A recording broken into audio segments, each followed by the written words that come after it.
Morning, everyone. So it's so nice to see all of you. Thank you so much. So nice to see all of you here today as we end our series, Unstoppable. Sino po yung marami kayong natutunan sa ating Unstoppable na series? Can you raise your hands? Yan. And today we're gonna be ending our series, Unstoppable. So I would like to invite every one of us to please stand up. We're gonna be reading from the book of Acts. So isang series na po nating binabasa yung Book of Acts. I hope na you're encouraged. I hope na hindi po kayo nagsasawa no, as we read the Book of Acts.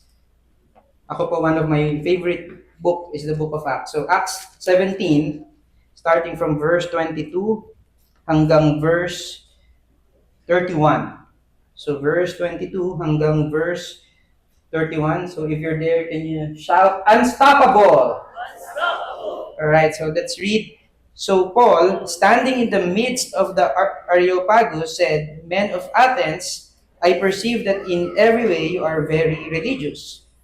For as I pass along and observe the objects of your worship, I found also an altar with this inscription, To the unknown God. What therefore you worship as unknown, this I proclaim to you, the God who made the world and everything in it, being Lord of heaven and earth, does not live in temples made by man, nor is he served by human hands as though he needed anything, since he himself gives to all mankind life and breath and everything.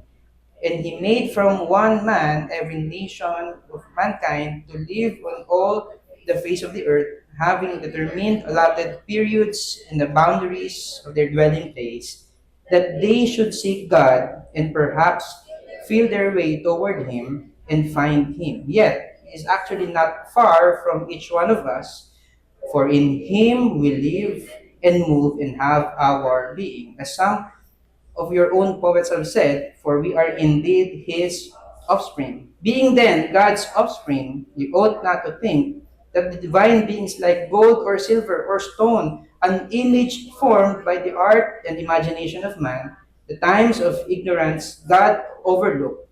But now He commands all people everywhere to repent, because He has fixed a day on which He will judge the world in righteousness by a man whom He has appointed.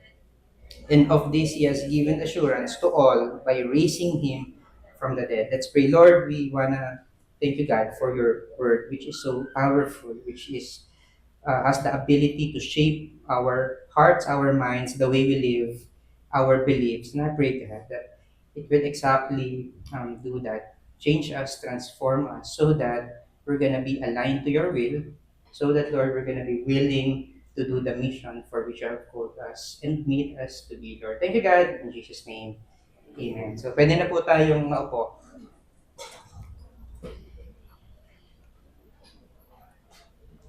So, before I became a pastor, so I used to work sa iba pong company, and the company sent me to Japan. So, nagtrabaho pa ako doon for quite some time, for a few months.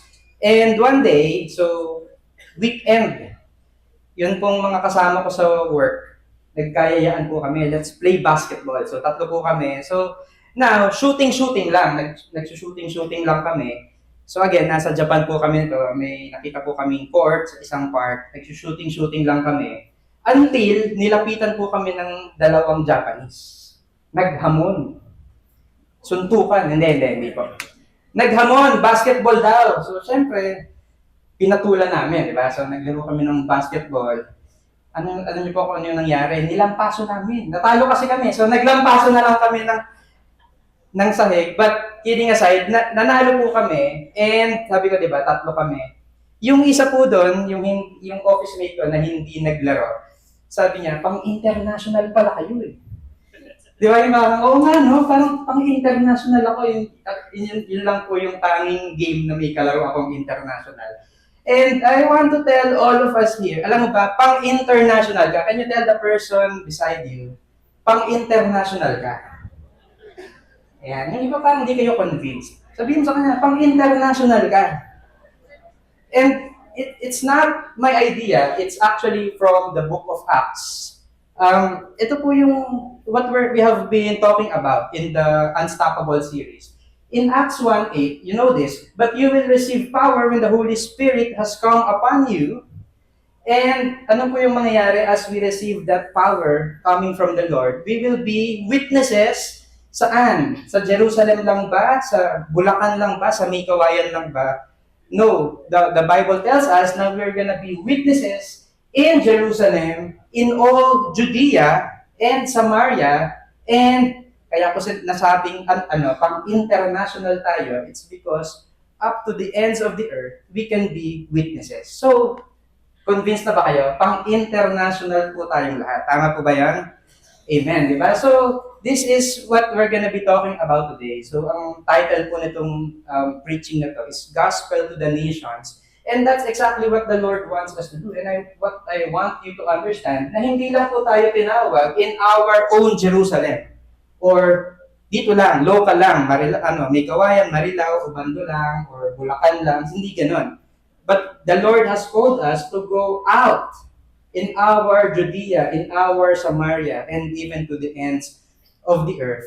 And the thing is, as we go out of the city, as we go out of the nation, habang lumalayo tayo dito sa ating hometown, we start to see more and more differences pagdating sa culture, sa language, sa pagkain, sa tradition. Sama po ba? Sino po yung mga nakarating na sa malayo? Diba? Nakita niyo yung differences sa pagkain, sa language, the way they dress, the way people speak. And nung sabi ko kanina, nasa Japan ako, another trip naman, I was also sent to India by the same company. So nasa India ako, very different yung culture ng mga tao. So one of the interesting things na nakita ko doon. Kasi tayo kapag nagsasabi tayo ng yes o kaya ng no, di ba? Yes, ganyan. Pagka no, ganun. Pero kapag sa India, patagilid. Alam niyo ba yan? Yung ganun. So, medyo matigas na po yung leeg ko. Pero nung nandun po ako sa India, maniwala ko, kaya ko po yung ganun nila. So, kaso lang, ang nakakalito, parehas na ganun for both yes and for no. For both yes and no. So, parang, kunwari, nagtatanong ka, nasa restaurant, available ba itong pagkain nito? Sasabihin ng waiter, so, ano ba yun? Yes ba yun or no? Nakakalito eh. So, eventually, I found out kung ano yung sikreto. Alam niyo po kung ano yung sikreto? Titignan niyo po yung facial expression. Kapag neutral or kapag nakangiti, ibig sabihin yes. So, may pagkain bang ganito? Meron ba to sa menu? So, ang answer is yes. Yan. So, pasensya na po kung buong katawan yung gumagalaw. Ang tigas kasi ng leeg ko eh. But kapag nakakunot yung noo, nakakunot yung kilay, ayan, ano po yun? No, di ba? So, meron ba nito? No. Ay, paligtad. No, yan. Parang gano'n. So, I have to practice. But, you see, there are some differences in culture, in the way we live, na okay lang naman if different. Okay lang naman kung magkaiba yung damit, the way we talk, the way we say yes or no, the food that we eat, okay lang na different. Pero there are certain differences that's not okay. And ano po yun? Kapag yun pong ibang mga tao sa ibang lugar, even here in the Philippines and even abroad, if they're worshiping other gods, that's not okay. Will you agree with me? And yun po yung what Paul experienced. So, again, ang mandate ni Lord is to be witnesses in Jerusalem, Judea, Samaria, to the ends of the earth. Now, si Paul, out of obedience to that command ni Lord, to that will of God, now he started to go on to different missionary journeys. So, pumunta po si Paul to different parts of Asia, and to now, ito po sa binasa natin kanina, nasa Europe na po siya, particularly nasa Greece, sa Athens, the home of the Olympics. Okay, so ano po yung nangyari? Pagdating niya doon, Acts 17 verse 16. Now, while Paul was waiting for them at Athens, so nasa Athens na si Paul, his spirit was provoked within him that as he saw that the city was full of idols. And ano po yung nakita niya? The city was full of idols. Yan pong American Idol nandun. And, di ba, sila Kelly Clarkson. And, hindi po yung mga idols na yan. But, yun pong mga Greek gods and goddesses. Yun po yung familiar sa Greek mythology. Can you raise your hands? Sila Zeus, sila Poseidon, and the other characters that you get to watch sa Percy Jackson. So, they worship so many idols, so many gods.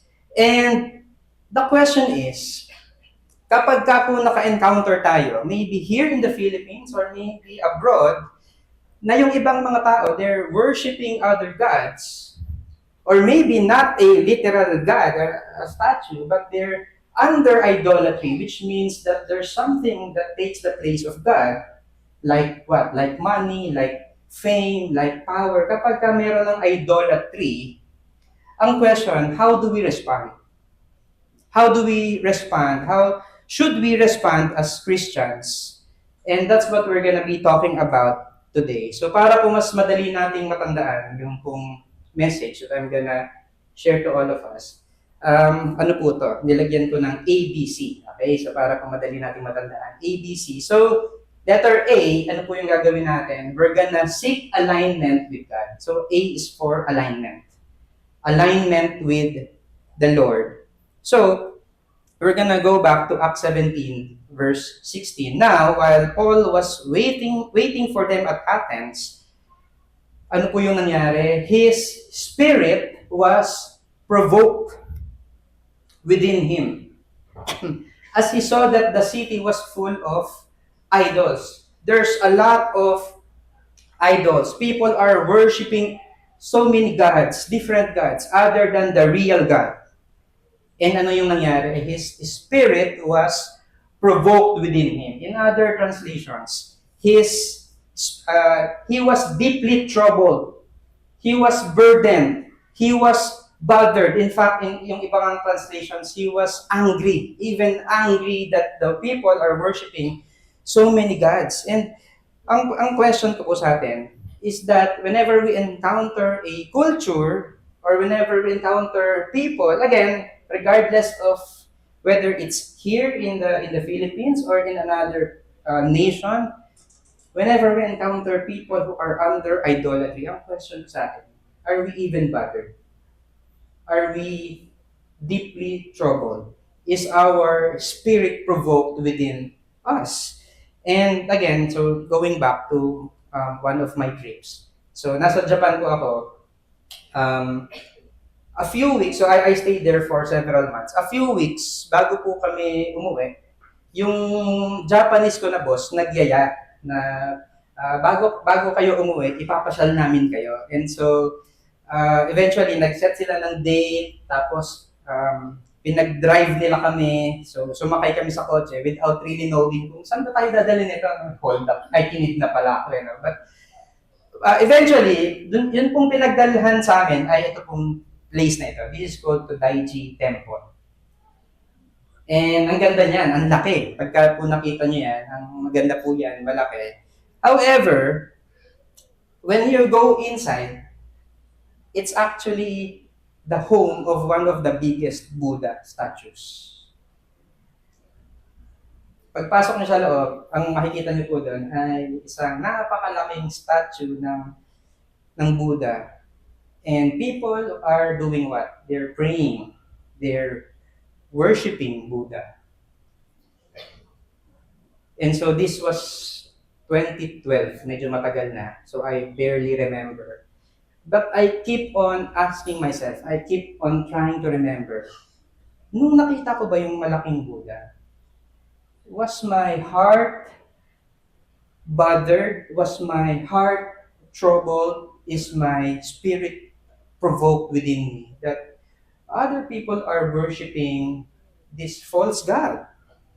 Or am I just sightseeing and okay lang and magpapapicture lang ako and ano ba ako? Ano ba yung naramdaman ko at that moment? Ngayon po, merong ongoing na war. Familiar po tayo dyan. So, it's actually a hard check even for myself. Kasi I'm trying to think, bakit ba ako nababother? And I'm bothered, to be honest. Whenever I see the news on social media, I'm actually bothered. Pero iniisip ko, am I bothered kasi people are killing one another? Or is it because tataas po yung presyo ng gas?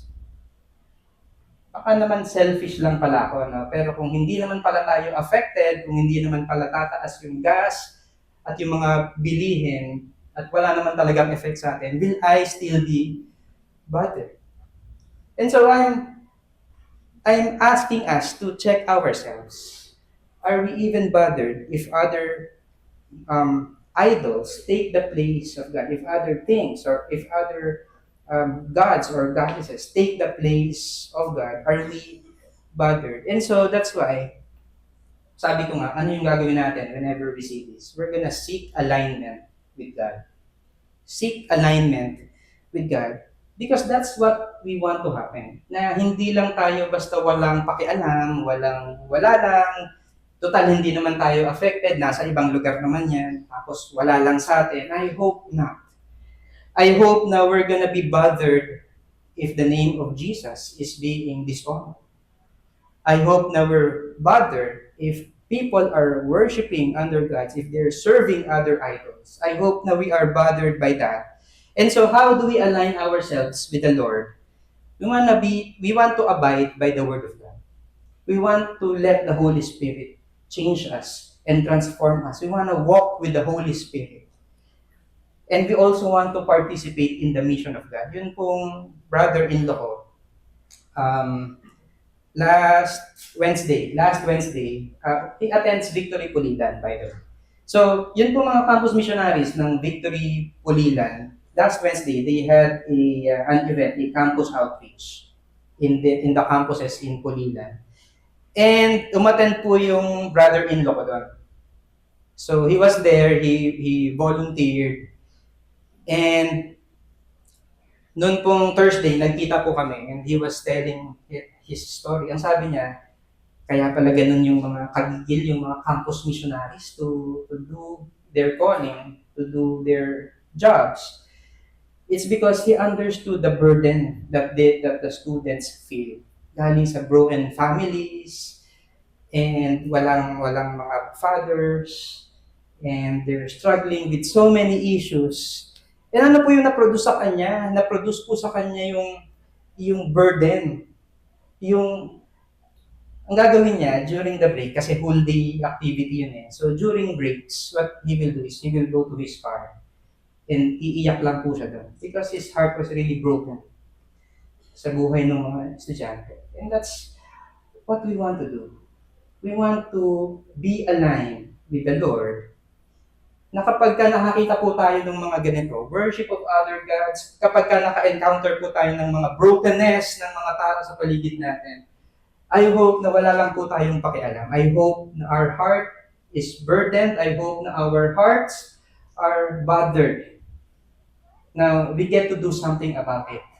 Okay po ba yan? So, A is we're gonna seek alignment with God. So, yung letter B is we're gonna build bridges and connections. We're gonna be connected with one another. We're gonna connect with one another. So that's what I mean by building bridges and connections. Kasi si Paul, he was bothered, his spirit was provoked within him. And so in the next verse, in Acts 17:17, ang ginawa niya, so he reasoned in the synagogue with the Jews and the devout persons, and in the marketplace every day with those who happened to be there. Some of the Epicurean and Stoic philosophers also conversed with him, and some said, "What does this babbler wish to say?" Sa Tagalog, binasa ko po yan. Ano ba yung sinasabi ng madaldal na to? Yan, di ba? So, tingnan mo yung katabi mo, mukha bang babbler? Yan. So, kamukha mo si Paul, okay? Others said, he seems to be a preacher of foreign divinities because he was preaching Jesus and the resurrection. And so, si Paul, because he is bothered, because he is burdened by what he saw in Athens, so hindi siya parang umuwi lang.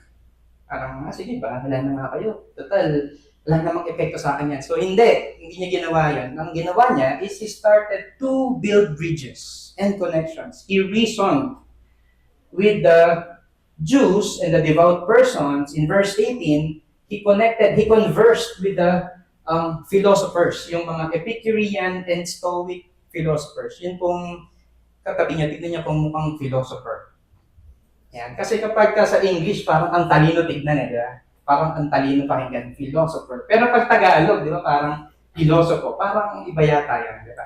Anyway, yun pong, sila ay mga philosophers. Kasi ito po ay Greece, ito po yung time ng mga philosophers, sila Plato, yun pong mga philosophers that we know, okay? So, dyan po yun.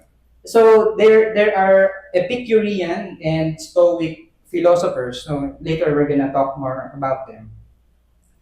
But what I'm trying to say is that si Paul, hindi lang siya basta umuwi. Ang ginawa niya is he started conversing. He started talking to people. And ang question is, how do we do that? How do we build connections? How do we build bridges? So we have to start with understanding and compassion. Ibig sabihin, as we start to connect with people, I hope na we get to start with trying to understand where people are coming from and also have compassion to them. So, in Acts 17, verse 21, so fast forward lang ng konti. Now, all the Athenians, I'm reading this para maintindihan po natin yung mindset and yun pong culture at that time. Now, all the Athenians and the foreigners, so maraming foreigners, na nagpupunta doon, who live there would spend their time in nothing except telling or hearing something new. So, ibig sabihin, uubusin nila yung kanilang oras saan? Sa pakikipag-usap, trying to know, trying na magkwento about something new. Sa ibang translations, ang ganda nito kasi they're always trying to talk about what's latest. So, dito pala nag-originate yung mga marites. Saka yung mga tolits, di ba? Kasi yung mga marites sa aking tolits, di ba? Mare, ano ang latest, di ba? Yung tolits, tol, ano ang latest. And basically, that's what they're doing. Lagi lang silang nandun sa mga marketplaces, sa mga busy places, trying to get to know kung ano yung latest. Okay, so that's what the Word of God says. And so, dahil naintindihan ni Paul, okay, yung mga tao doon mahilig makipag-usap ng mga latest. Meron akong alam na hindi nyo pa alam. Sino yun? Ito, si God. Si Jesus. Because they're worshiping other gods. Okay? Hindi pa po nila kilala si Jesus. And so Paul took the opportunity to talk to them about Jesus and His resurrection. It's brand new to them because hindi pa umaabot yon sa Athens. And also, si Paul, he also acknowledged that the Athenians, the Greeks, ay very religious in nature. In fact, meron nga silang mga altar na ang inscription, yung nakalagay dun sa baba, is that to an unknown God. So pag tinanong sila, sino yung wino-worship nyo using this altar? Hindi ko alam. Kasi to an unknown God. Okay, so they're very religious. And so Paul took that opportunity to talk to them and to speak to them. And you see, minsan ang bilis po nating mag-judge. Alam niyo yung mind natin. Kapag kasi sinabi natin, ano pa naman itong mga Athenians ito, puro kwentuhan na lang, puro chismisan na lang, puro daldal na lang sila. And that's what happens. Pero we have to understand that maybe they're coming from ito pong behavior na to. Maybe there's a deeper reason kung bakit po ganyan yung behavior nila. Maybe there's something na hinahanap sila. Maybe there's someone na hinahanap sila. Because bakit ba sila tanong ng tanong? Ano ba yung latest? Ano ba yung dapat? Ano ba yung pinakabagong news na meron? Because sa dinami-dami po nung Diyos na meron sila, Have you ever thought about it? Na bakit wala na kahit isa man dun sa mga Diyos na sinasamba nila, yung nakapag-satisfy sa curiosity nila? Why do they always have to ask, what's the latest? And that's why we have to learn how to listen, how to observe.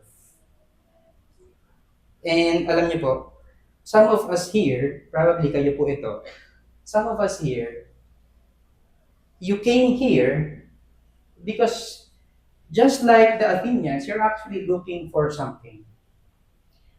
Maybe some of you, kung natatandaan niyo po, the reason why you came here is probably because you came from a breakup or a relational issue. And kaya ka nagpunta dito kasi you're finding acceptance, kasi iniwanan ka. May nakarelate po ba? Maybe some of us here, kaya po tayo nandito, is because we're deep in financial trouble. Maybe we're sick. Maybe there's a health issue, and the reason why we're here is because we're looking for security. Meron bang Diyos na natutulong sa akin? Meron bang Diyos na magpo-provide ng mga kailangan ko? Maybe you're grieving. That was your issue. That's your issue. And maybe you're here.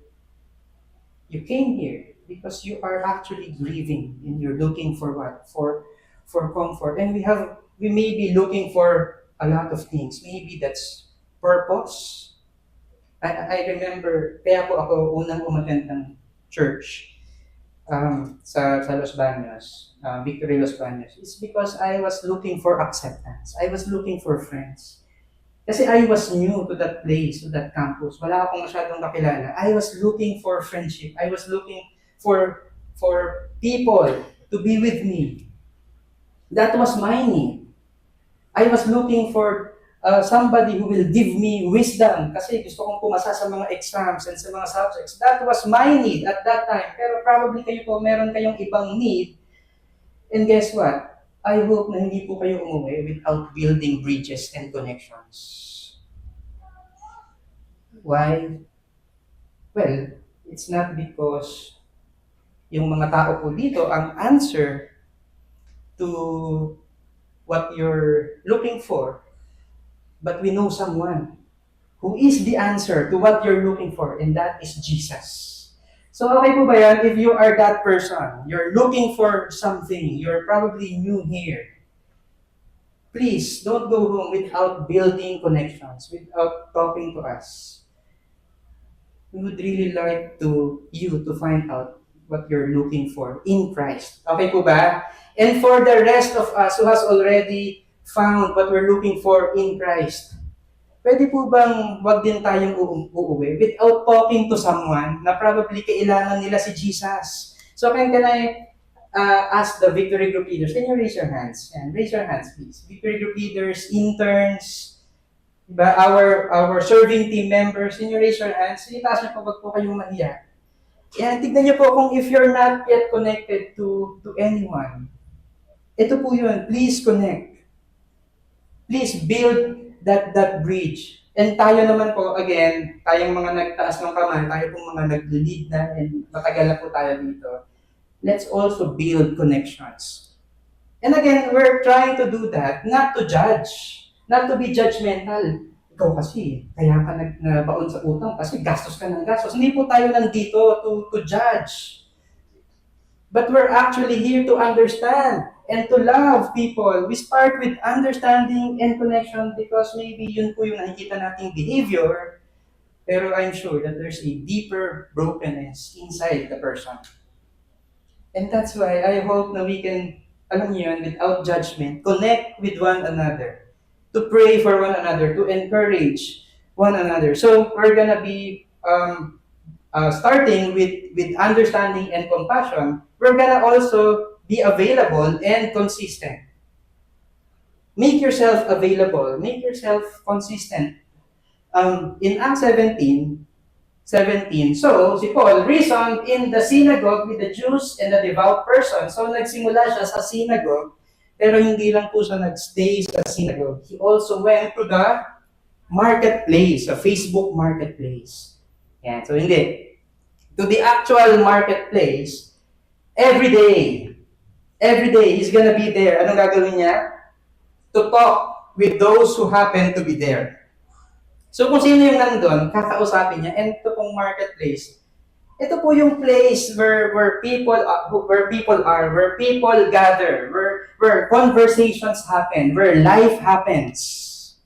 Marketplace. So in our context ngayon, ito po yung mga workplaces. Ito po yung mga campuses, ito po yung mga coffee shops, yun pong mga malls and all the places na marami pong mga tao where life happens. And I hope na we're gonna make ourselves available. And hindi lang po, once nangyari to, He will make Himself available every day. So there's availability and there's consistency in building bridges and connections. And also, you want to what? Connect to the heart and to the mind.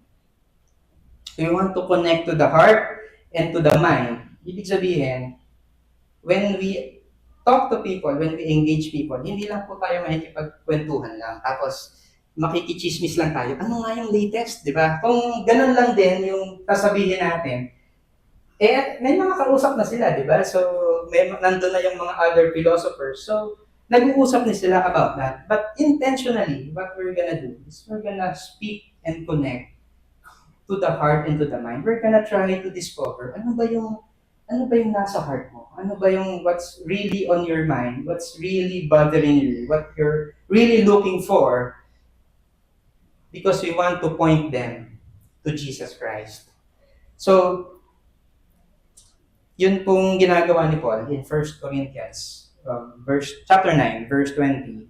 Sabi niya, to the Jews, kapag kausap niya yung mga Jews, sabi niya, I became as a Jew in order to win Jews. To those under the law, I became as one under the law, though not being myself under the law, that I might win those under the law. So kung ang kausap niya ay Jews, and these are people who believe in the law, he's gonna talk to them in the context of the law. Nagigets niyo po ba yan? Hindi siya susunod at magpapa-under sa law because he's under grace. Pero he's gonna try to connect to them using the context of law. So verse 21, to those outside the law, so now he's speaking to the Gentiles. Whenever he speaks to the Gentiles, sabi niya, I became as one outside the law, not being outside the law of God, but under the law of Christ. Of course, hindi naman ibig sabihin na gagawin niya yung mga Gentile practices. Pero, kumokonek siya in matters that are not under the law because ang gusto niya is to connect with those outside the law. And to the weak, in verse 22, I became weak that I might win the weak. I have become all things to all people that by all means I might save some. And ano yung tinatry niyang gawin? To win some. To save some. Because when we converse to people, when we build bridges and connections, ultimately, ano po yung gusto natin gawin? Hindi lang makipagkwentuhan, hindi lang malaman yung latest, pero ultimately, we want to point them to Jesus Christ. And this is the letter C. So we're aligned with God. We're gonna build bridges and connections so that we can, number 3, point them to Jesus Christ. So, Acts 17, verse 18. Some of the Epicurean and Stoic philosophers also conversed with him, and some said, what does this babbler say?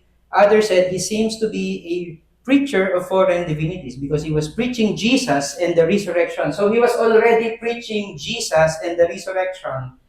Now, we have to understand, sino ba itong mga Epicurean and Stoic philosophers? Ano ba yung mga belief nila? So, again, they're philosophers. Ito po yung mga audience ni Paul. Yun pong mga Epicurean philosophers, we can somehow call them as pleasure seekers. Meron po ba kayong kilalang gano'n? Yung YOLO. Diba? You only live once. Mamamatay din naman tayo, so enjoy now. Okay, so that's who they are. So focus ng kanilang buhay, ang goal ng kanilang buhay is to enjoy life. That's their motto. So kapag ka po, parang kung meron tayong honor God and make disciples. Sila, we only do one thing, enjoy life. Yan, parang ganun sasabihin ng service leader nila. So that's what they want, to enjoy life. And naniniwala sila sa mga Diyos. Yes, there's a higher being. Pero they believe that these gods are distant.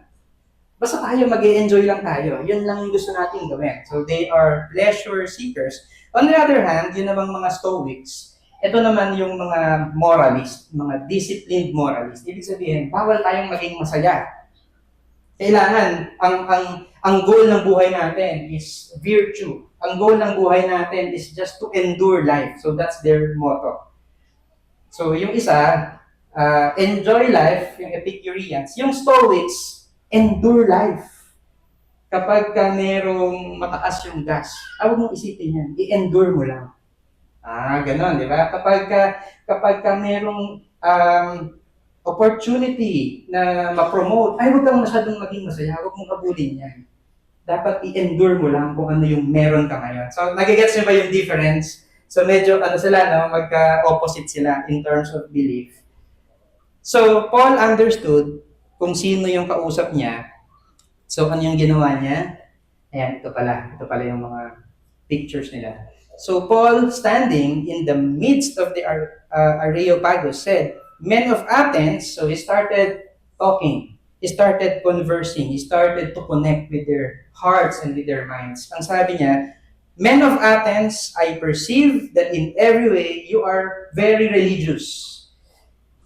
For as I passed along and observed the objects of your worship, I found also an altar with this inscription, to the unknown God." And hindi nila kilala yung Diyos. So ang sabi ni Paul sa kanila, "What therefore you worship as unknown," yung Diyos na sinasamba ninyo na hindi nyo kilala, ipapakilala ko sa inyo. "This I proclaim to you." And ano yung sinabi ni Paul sa mga men of Athens? So, to summarize, ito po yung sinabi niya. Una, God is greater than you think. God is greater than you think. In verse 24, starting from verse 24, "The God who made the world and everything in it, being Lord of heaven and earth, does not live in temples," as I call our worship team, "does not live in temples made by man, nor is he served by human hands, as though he needed anything, since he himself gives to all mankind life and breath and everything." So what was Paul saying? Sinasabi po ni Paul, God is greater. He made the world. Siya yung nag-create ng mundo. He doesn't live inside the buildings, 'di ba? Kagaya po nung ibang mga Diyos-Diyosan ng mga Greeks, they're all inside the buildings. There are a lot of statues in the buildings around the city. So he doesn't live inside the buildings. He's not dependent on man. Ibig sabihin, God is the one who gives what? Life, life and breath and everything. So, yung mga philosophers, naintindihan nila na yung mga Diyos-Diyosan ay gawa ng mga tao, ng mga sculptures, mga statues. Pero sinasabi niya, hindi yan yung totoong Diyos. Yung totoong Diyos, hindi sila gawa sa gold or silver or stone. Hindi yan yung totoong Diyos. Started to talk to them about who God is. So, God is greater than we think He is. Also, God is more personal than you imagine. And I hope that this will also speak to you. Because sabi ko nga kanina, a lot of us here, we're here because we needed something. We're looking for something.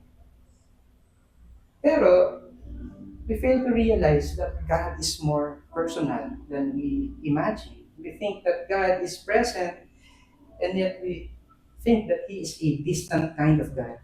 Walang pakialam sa akin si Lord. Gagawan ko na lang ng paraan kasi hindi ko makita si Lord. And so Paul started to tell them, Sabi niya, and He made from one man every nation of mankind to live on all the face of the earth, having determined allotted periods and the boundaries of their dwelling place. So galing sa isang tao, nagkaroon ngayon ng every nation of mankind. Why? Because in verse 27 it says that they should see God. And that's the reason why we are all created by God. For us to have a relationship with Him, to seek God, and perhaps feel their way toward Him and find Him. Yet, and this is the good news, yet, He is actually not far from each one of us. Again, talking about the philosophers, the Greek belief that there are gods, pero yung mga Diyos na yun, they are far. They don't care about humans. They're just using the humans to do what they want for themselves. Pero sinasabi ni Paul, alam mo, hindi malayo yung totoong Diyos. He is actually closer and more personal than you think He is. For in Him we live and move and have our being. The reason why we exist, our identity, our movements, everything, it's all from the Lord. We live and move and have our being. It's because of God.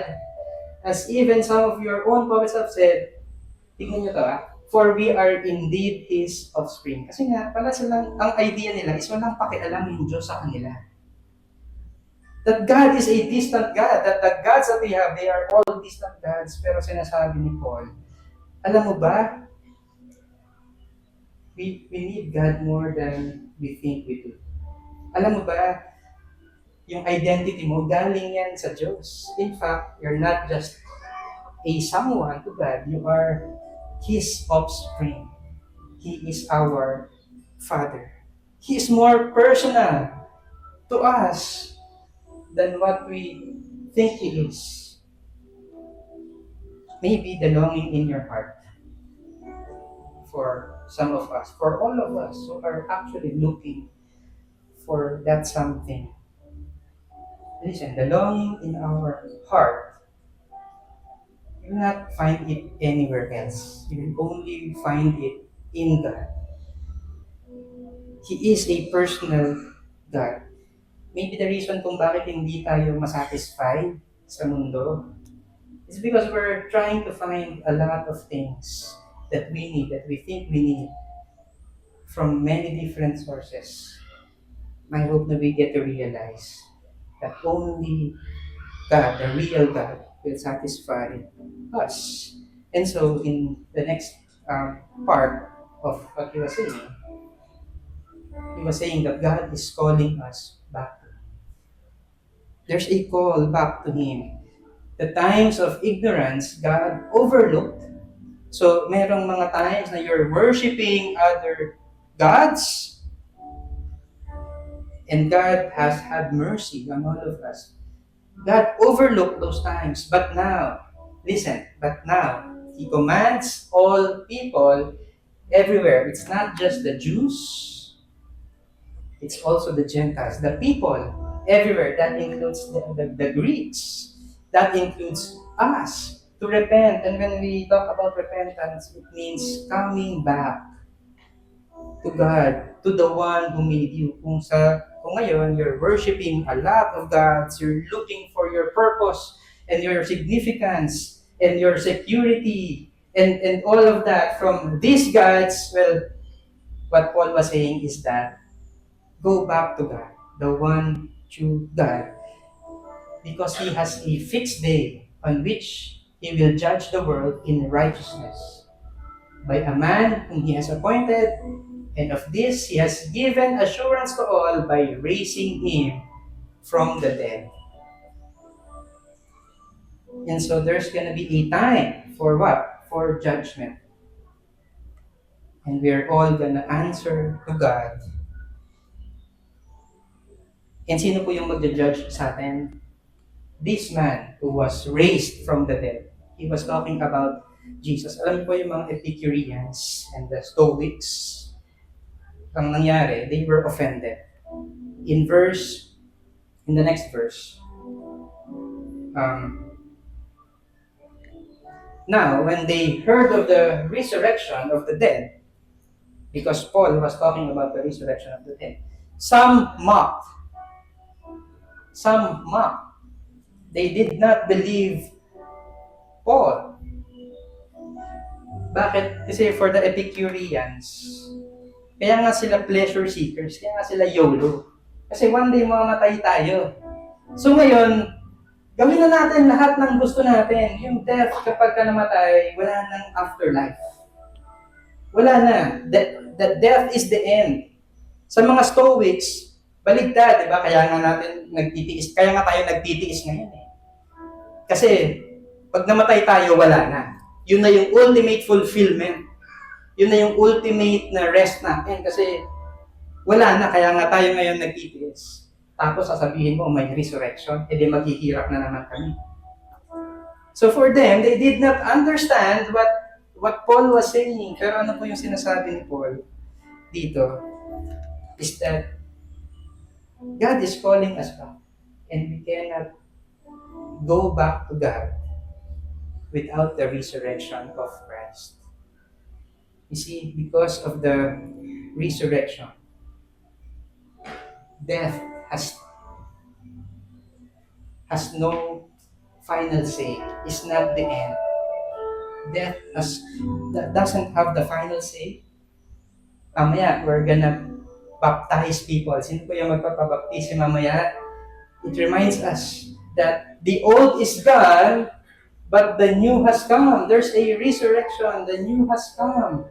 It means that when the Lord judges us, He looks at the righteousness of the risen Christ that was given unto us. That's what it means. It means that there's hope. It means that there is forgiveness. It means that there is peace. It means that everything that we need, we can only find it in God.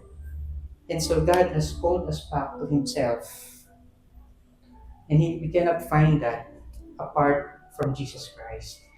That's what he was saying. And so Paul, sabi ni, ang nangyari, but others said, we will hear you again about this. Yung iba naman, hindi nag-reject, pero gusto nilang makipag-usap pa ulit. And people will be like that. Yung iba papayag na makipag-usap ulit, hindi pa sila decided ngayon, hindi pa nila naiintindihan right away. Okay lang. Hindi naman natin control yan eh. So, 33, verse 33. So Paul went out from their midst, but some men joined him and believed, among whom also were Dionysius. Si Kenneth, saka si Emily Dionysius. Diba? So, the Areopagite, and a woman named Damaris, and others with them. And so, meron pong mga nasave. So, merong hindi pumayag, merong mga nandun pa lang sa waiting stage, gusto pang makipag-usap ulit, pero meron ding mga nasave. Because at the end of the day, ang goal po natin is to be faithful to God. Amen? Be faithful to God. Tayo mismo, we go back to God, we seek God, we get ourselves aligned with God. And then we try to build connections. Kapag naramdaman natin yung burden, let's build connections and then point people back to God. Pero kung ano man yung result nun, it depends on God. It depends on God. Pero this is what I'm gonna tell you as we take our communion. Pero can I invite everyone to please stand up as we take our communion? Can I have the communion elements? Thank you. Sige po, can we all stand up and hold on to our communion elements?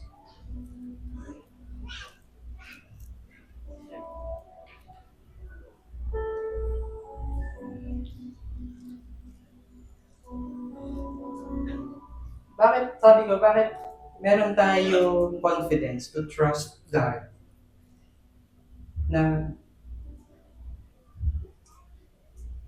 as we faithfully preach the gospel to others, bakit meron tayong confidence to trust God with the results? Exactly because of what we will remember today.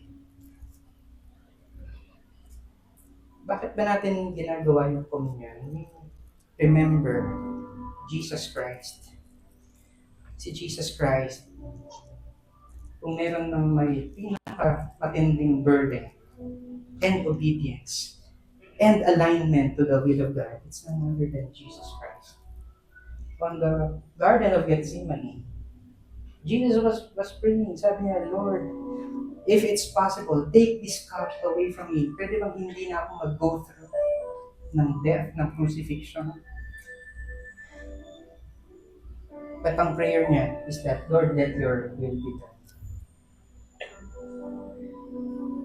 And that's why he was crucified. And because of that, ano yung ginawa niya? He was able to build the ultimate bridge, the ultimate connection. Us, connecting us, not just with one another, but to God Himself. That's why we do this. We take the communion to remember what the Lord has done. In 1 Corinthians 11, verse 23, let me read. For I received from the Lord what I also delivered to you, that the Lord Jesus, on the night when he was betrayed, took bread. And when he had given thanks, he broke it and said, This is my body, which is for you. Do this in remembrance of me. In the same way also, he took the cup after supper, saying, This cup is the new covenant in my blood. Do this as often as you drink it in remembrance of me. For as often as you eat this bread and drink the cup, you proclaim the Lord's death until he comes. Let's pray. Lord, we're going to be taking the communion. And Lord, ang prayer namin is that hindi lang namin ito gagawin because this is just tradition. This is just part of the program. Pero as we take this, we acknowledge, God, that you are the real God. We cannot find joy, we cannot find purpose, we cannot find what we're looking for elsewhere. We can only find it in you. At the same time, as we take part in the communion, I pray, Lord, that we're gonna be aligned with your will. I pray, Lord, that we're gonna have the boldness, the faith to build connection so that we can point people to the answer to you, Lord. Maraming salamat po, Lord. In Jesus' name we pray. Amen. So we're gonna partake of the bread. This is the body of Christ, which was broken for us. Let's all respond. Thanks be to God. Let's all partake of the bread.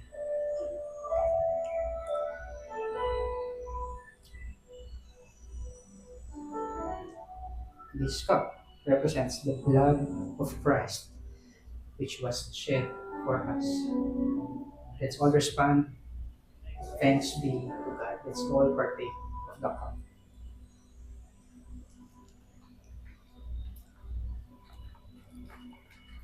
As we have taken the communion,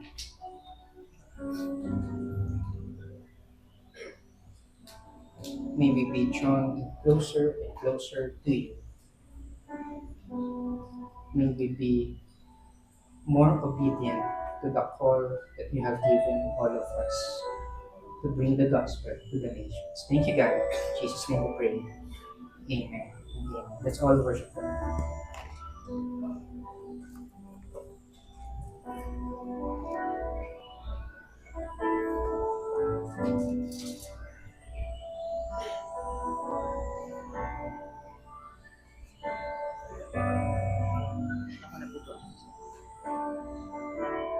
I will go anywhere that you call me. I will go anywhere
gaze into your face, through my history.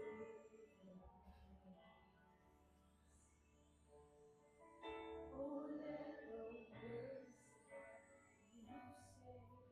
you say be well done, my child, well done.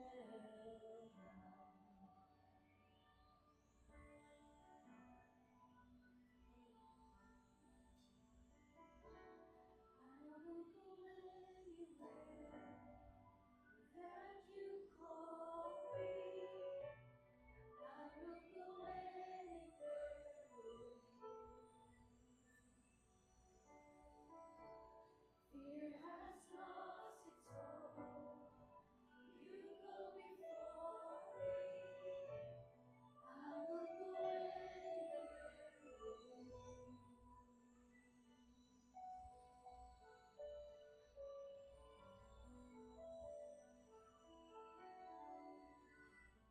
Lord, in you we